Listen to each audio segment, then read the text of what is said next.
Good morning. Today I'm going to be reading two stories from the book of Luke in the NLT.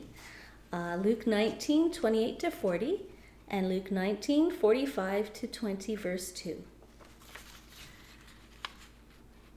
After telling his story, Jesus went on towards Jerusalem, walking ahead of his disciples. As he came to the towns of Bethphage and Bethany on the Mount of Olives, he sent two disciples ahead.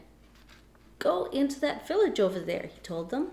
"As you enter it, you will see a young donkey tied there that no one has ever ridden. Untie it and bring it here. If anyone asks, 'Why are you untying that colt?' just say, 'The Lord needs it.'" So they went out and found the colt, just as Jesus had said. And sure enough, as they were untying it, the owners asked them, "Why are you untying that colt?" And the disciples simply replied, "The Lord needs it." So they brought the colt to Jesus and threw their garments over it for him to ride on. As he rode along, the crowd spread out their garments on the road ahead of him.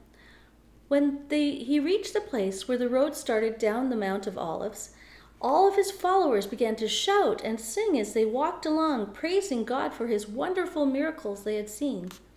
"Blessings on the King who comes in the name of the Lord. Peace in heaven and glory in the highest heaven." But some of the Pharisees along the road said, "Teacher, rebuke your followers for saying things like that."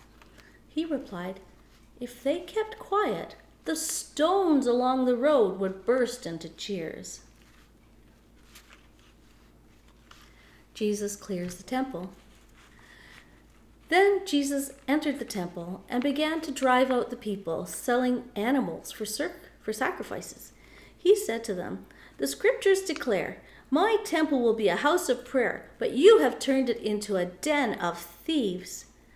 After that, he taught daily in the temple.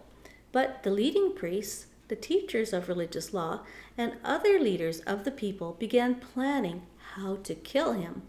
But they could think of nothing because all the people hung on every word he said.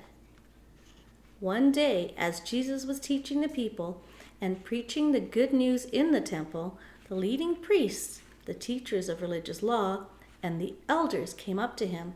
They demanded, "By what authority are you doing all these things? Who gave you the right?"